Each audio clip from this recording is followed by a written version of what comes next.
요한복음 15장 1절 한 절을 함께 봉독합니다.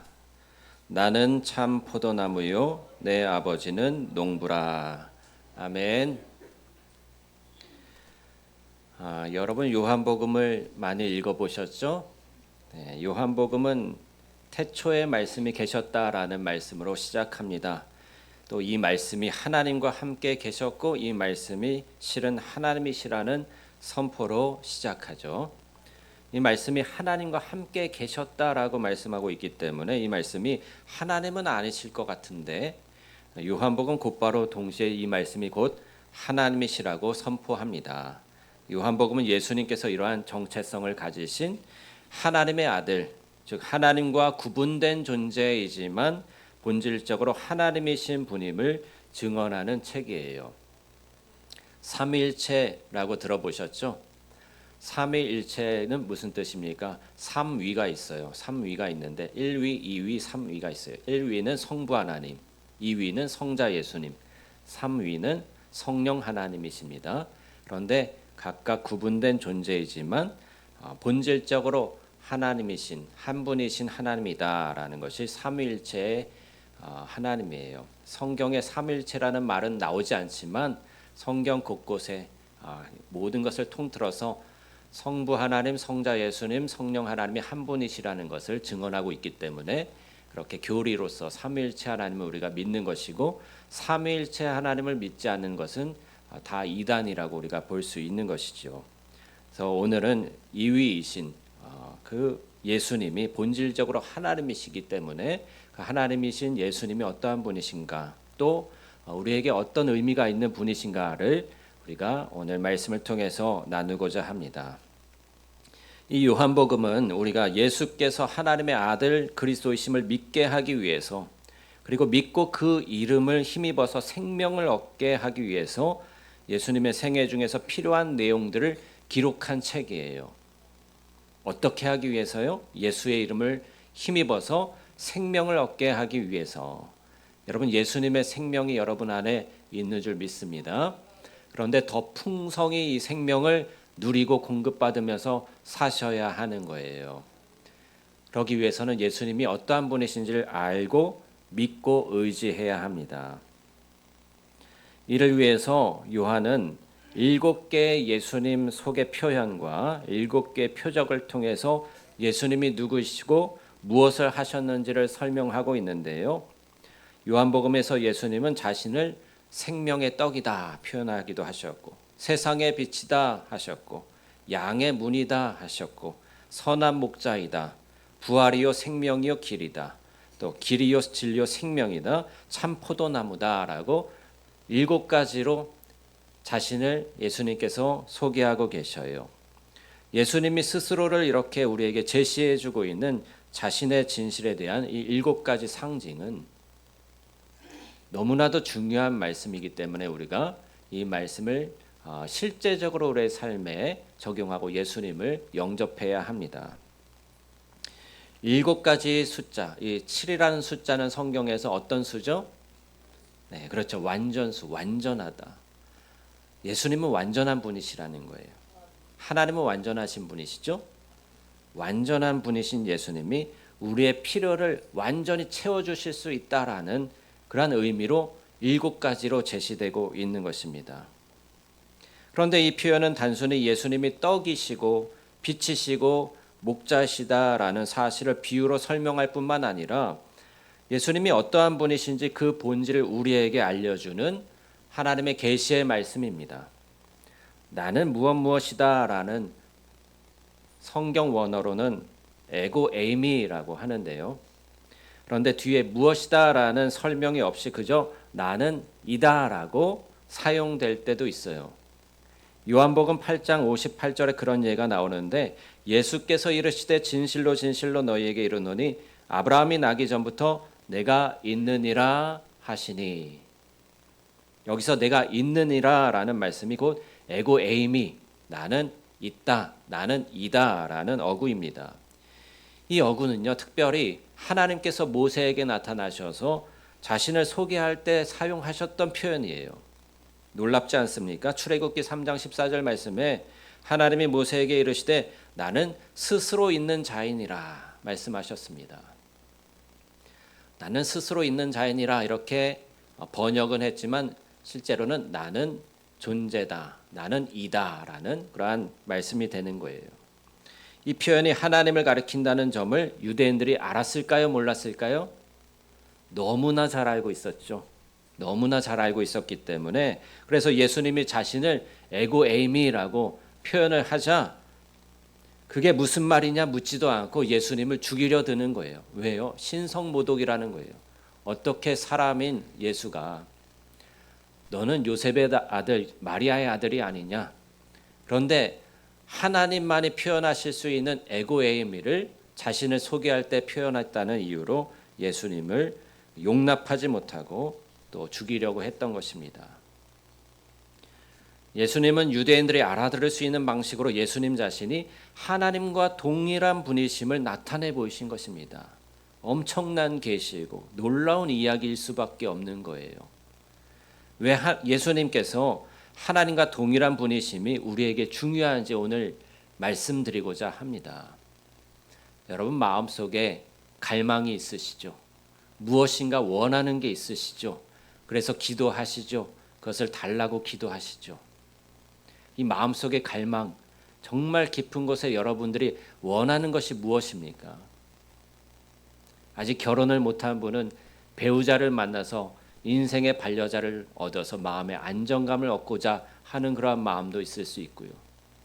또 이제 노년이 되어서 혼자 되신 분들은 마음의 외로움 때문에 친구를 얻고 싶은 그러한 마음도 있을 수 있고요. 또 자식들이 나에게 좀 더 잘해줬으면 좋겠다 그런 마음을 품기도 하지 않습니까? 또 어떤 목적이 있어서 학생들은 좋은 대학에 가기 원하는 또 좋은 성적을 얻기 원하는 그런 갈망이 있을 수 있고요. 근데 그 갈망의 중심이 무엇이냐 우리가 살펴보고자 합니다. 우리는 배우자와 친구와 연인과 자녀와 부모와 형제 등 많은 관계 속에서 살아가요. 사람은 누구나 자신의 있는 모습 그대로 아무 조건 없이 자신의 중요한 관계에서 사랑받고 용납받기를 원하는 욕구가 있습니다. 사랑받고 사랑하기를 바라는 갈망의 크기는 그 영혼의 크기라고 말할 수 있을 것입니다. 한 사람의 영혼의 크기가 얼마나 큰지 여러분 아십니까? 온 세상보다 더 크다고 예수님은 말씀하고 계셔요. 그러면 우리 자신의 마음의 갈망을 자세히 들여다보고 솔직해지시기 바랍니다. 우리는 자신이 가치 있고 소중한 존재라는 사실을 알고 싶고요. 자신의 모든 삶의 시간들이 의미와 가치로 충만하다는 사실을 알기를 원합니다. 우리는 모두 소속의 욕구를 가지고 있어서 소중한 사람과 관계를 누릴 수 있어야 하고요. 우리는 서로가 어떤 관계인지를 말해주는 의미 있는 호칭으로 불려지기를 원합니다. 우리는 원하면 언제라도 나를 받아주고 격려해줄 누군가가 있다는 사실에서 안정감을 얻기를 원합니다. 또 있는 모습 그대로 받아들여지기를 원하죠. 그리고 우리 자신의 사랑의 표현과 존재를 언제라도 기쁘게 받아줄 그러한 사랑하는 관계를 필요로 하는 것입니다. 여러분 동감하십니까? 그런 친구나 연인이나 또는 배우자나 어떤 그러한 사랑의 관계가 있어서 늘 함께 할 수 있다면 얼마나 행복하고 얼마나 좋겠습니까? 이런 필요는요 선택이 아니라 인간에게 있어서 필수적인 인간의 갈망이기 때문에 충족되면 좋은 것이 아닌 반드시 충족되어야 하는 필요라는 거예요. 그러므로 우리는 이 필요를 충족시키려고 끊임없이 노력하게 된다는 것이죠. 그러다 때로는 삶의 어느 때엔 자신의 모든 필요를 언제까지라도 채워줄 수 있을 것만 같은 사람을 만나기도 합니다. 그러면 행운이라고 여길 거예요. 어쩌면 남편이, 어쩌면 아내가 모든 사랑의 필요를 충족시켜 주리라 기대하며 결혼했을 것입니다. 그러나 배우자가 된 사람이 아무리 훌륭한 사람이라도 또는 아무리 끔찍한 사람이라도 그는 하나님이 아니어서 그가 여러분의 마음의 모든 필요를 충족시켜 줄 수 없기 때문에 곧 실망하고 좌절하게 되는 거예요. 그럴 때 여러분은 어쩌면 마음을 돌려서 이 배우자는 이제 내 생에서는 글러먹었다. 그리고서는 자식에게로 이제 마음을 돌립니다. 자식이 내 마음을 채워주리라. 또는 부모님이 살아계시다면 부모님에게 이제 의지를 하는 것이죠. 또는 다른 관계, 친구나 또는 다른 관계로 눈길을 돌렸을지도 모릅니다. 때로는 여러분은 그들 중에서 일부에게서 일시적이지만 사랑과 인정의 양분을 공급받은 기쁨으로 그들이 언제까지나 그렇게 해주기를 바라는 그런 집착을 가질 수도 있어요. 그러나 그들은 하나님이 아니기 때문에 여러분의 기대가 너무도 비현실적인 것임을 느끼고 본능적으로 부담감을 느끼고 거리를 두게 될 것입니다. 우리는 자신의 배우자나 친구나 연인이나 자녀나 형제, 부모 등 그 누구에게라도 끝없이 사랑과 인정을 갈구하는 것은 그에게 영원하고 완전하신 사랑이신 하나님이 되라는 불가능한 요구임을 깨달아야 합니다. 그러면 영혼의 갈망을 그 무엇으로 채울 수 있을까요? 이 갈망을 채우지 못해서 사람들은 이 관계가 아닌 다른 것으로 또 채우려고 하거든요. 물질로 돈을 많이 벌어서 안정감을 얻고 무엇이든지 원하는 것을 하고 싶고 내가 원하는 취미 생활과 또 여행 다니고 또 이런 것들로 채우기를 원할 때도 있죠. 또는 이 외로움을 극복하지 못하는 사람들은 또 먹을 것으로 맛있는 것 먹으러 다니는 것으로 즐거움을 삼아서 그렇게 외로움을 달래려고 하기도 합니다. 또는 책을 읽으면서 문학과 소설과 이런 것에서 감정을 느끼고 또는 드라마를 보고 드라마를 보면서 우십니까? 네, 드라마를 보면서 눈물을 뚝뚝 흘리면서 내 남편이 저 정도만 돼도 행복할 텐데 하는 그러한 한탄을 하기도 하고 그러나 시편 81편 8절에서 10절 말씀을 보면 하나님만이 우리의 갈망을 온전히 채우실 수 있는 분임을 우리는 알 수 있는 거예요. 내 백성이여 들으라 내가 내게 증언하리라 이스라엘이여 내게 듣기를 원하노라 너희 중에 다른 신을 두지 말며 이방 신에게 절하지 말지어다 나는 너를 애굽 땅에서 인도하여 낸 여호와 내 하나님이니 내 입을 크게 열라 내가 채우리라. 내가 채우리라. 여기서 채우다라는 단어는 히브리어로 말라라고 하는데요. 이 단어에는 만족하게 하다라는 뜻이 있습니다. 주님께 우리의 마음을 열면 그분이 우리의 마음의 갈망을 채워주신다고 약속하고 계신 거예요. 그러므로 너희는 다른 신을 두지 말아라. 이방 신에게 절하지 말아라. 우리는 어떤 고대 세계 그 우상들처럼 우상을 깎아서 만들어서 절하진 않잖아요. 물론 이 불교나 다른 이방 종교에서는 불상을 만들어서 거기 절하기도 하고 하지만 이스라엘 백성들 하나님을 믿는 백성들에게 말하는 거예요. 우리 성도님들에게 너희는 우상을 만들지 말아라. 다른 신을 두지 말아라. 이방 신에게 절하지 말아라 하는 것은 실제적으로 어떤 우상을 깎아 만들고 거기에 절하지 말라라는 의미도 있고 어디 점치러 다니지 말라는 의미도 있겠죠. 근데 그 더 깊이는 우리 마음속에 하나님 외에 내가 만족을 얻기 위해서 내 마음을 채우기 위해서 의지하는 대상을 두지 말라라는 의미입니다. 내 마음을 채우기 위해서 갈구하는 그 대상을 하나님 외에 두지 말라는 거예요. 내 배우자도 내 형제도 내 부모도 내 마음을 온전히 채워줄 수 없기 때문에 그것은 다 채울 수 없는 대상에게 요구하고 있는 것이죠. 그러므로 여러분이 외로우십니까? 마음이 공허하십니까? 하나님을 찾으셔야 합니다. 주님을 갈구하셔야 됩니다. 그럼 주님께서 채워주시리라고 약속하고 계신 거예요. 예수님이 하나님과 동일한 분이심을 아는 것은 예수님만이 우리의 영혼의 갈망, 존재의 갈망을 채워주실 수 있는 유일한 분이심을 알려주는 계시의 말씀입니다. 정원 목사님이라는 분이 계신데 그분은 돌아가셨지만 책을 많이 쓰셨어요.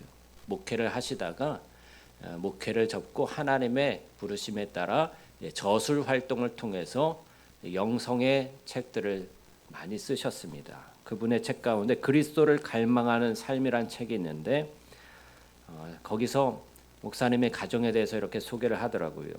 자신의 가정이 행복을 누리는 이유 두 가지를 소개해 줬습니다. 첫 번째는 주님을 간절하게 사모하고 구하기 때문에 가정이 행복하다는 거예요.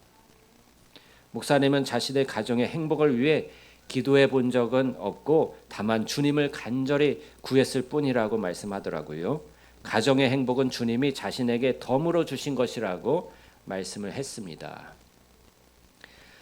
부부가 서로 연합하는 것은요, 부부가 서로를 갈구하기 때문이 아니라 주님께로 가까이, 각자가 주님께로 가까이 나가서 주님을 갈구하게 될 때 주님을 중심으로 해서 두 사람이 연합하게 되는 거예요. 교회도 마찬가지입니다. 교회도 서로에게 요구하는 것, 서로에게 마음을 두는 것으로 인해서 가까워지는 것이 아니라 주님을 향해서 우리가 함께 나갈 때, 주님을 갈구하게 될 때 교회는 하나가 되고 연합할 수 있는 거예요. 여러분, 저한테 사랑이 부족하다고 섭섭해하지 마십시오. 주님을 갈구하시기 바랍니다. 저도 주님을 갈구하면 여러분을 주님을 통해서 연합하게 되고 사랑하게 되는 것이지, 제가 여러분을 제 안에 있는 어떤 인간적인 자원으로 사랑하고 공급해 주지 못해요. 저는 하나님이 아니에요. 주님이 아니에요. 주님께서만 여러분의 마음을 온전히 채워줄 수 있습니다. 또 이 목사님께서는 두 번째, 자신의 가정이 행복한 이유는 자신이 행복하지 않은 가정에서 살았기 때문이라는 놀라운 고백을 하더라고요.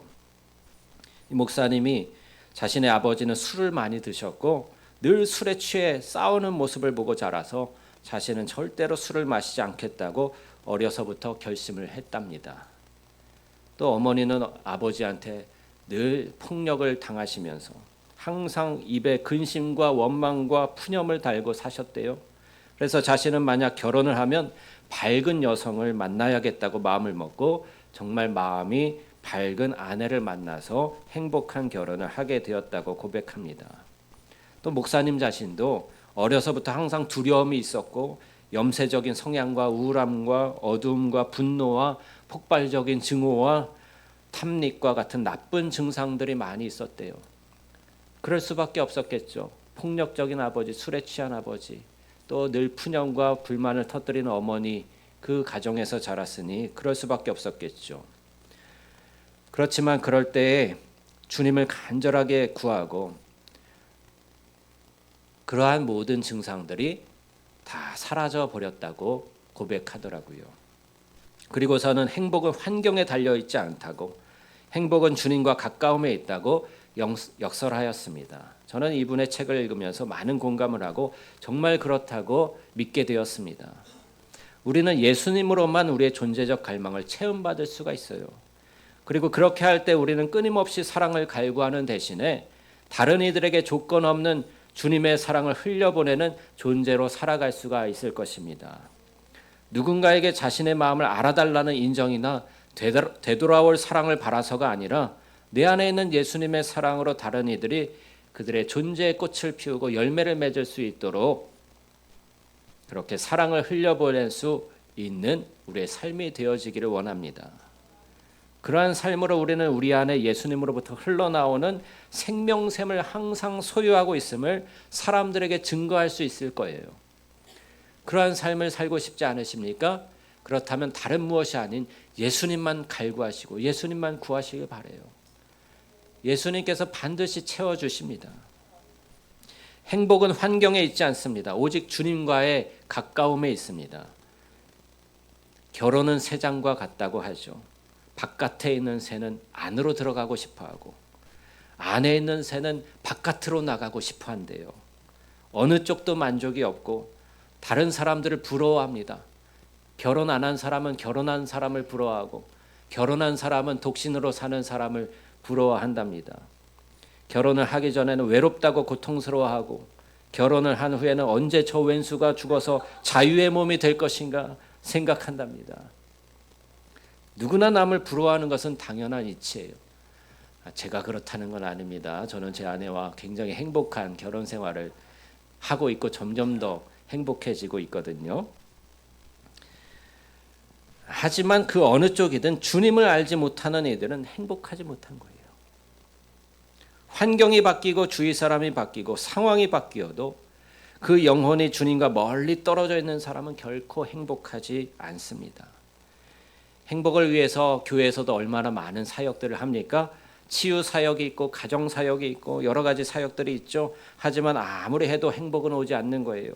가정 10계명, 남편 10계명, 아내 10계명 이런 거 아무리 외워도 행복이 오지 않습니다. 행복은 오직 영혼이 깨어나서 주님을 알아가게 될 때에 오는 것이기 때문입니다. 이 세상의 모든 고통은 다 주님과 멀리 있어서 오는 거예요. 주님 중심의 의식이 없어서 오는 것입니다. 우리의 관계가 행복하기 위해서는요, 주님을 갈구하고 주님과 가까워야, 각 사람이 주님과 가까워야 행복해지는 거예요. 왜 고통이 있습니까? 고통이 있는 것은 주님과 먼 사람들이 그 안에 악성을 품고 있기 때문에 그것으로 인해서 서로의 갈등과 미움이 일어나게 되고, 그래서 고통이 일어나는 거예요. 모두가 상대방이 잘못이라고 생각하죠. 나는 옳다고 생각하죠. 그러나 내가 주님과 멀 때에 내 안에 악한 죄성들이 일어나서 나도 고통스럽고 상대방도 고통스럽게 만드는 거예요. 근데 우리가 주님과 가까워지면 주님으로만 만족하기 때문에 상대방이 어떻든지 그 사람에게 사랑만 흘려보낼 뿐이지, 그 사람으로 인해서 상대방으로 해서 상처를 받거나 섭섭하거나 미워하는 마음이 사라지는 거예요. 내 안에는 이미 충만한 주님의 사랑이 있기 때문에 그 사랑을 흘려보낼 때 어떻게 되겠습니까? 흘려보내면 다시 되돌아오게 되는 거예요. 흘려보내면 다시 선순환을 이루어서 그것이 나에게로 돌아오는 아름다운 관계가 형성되는 것입니다. 근데 우리는 상대방에게 원하기만 한단 말이에요. 왜 나한테 사랑을 안 주느냐?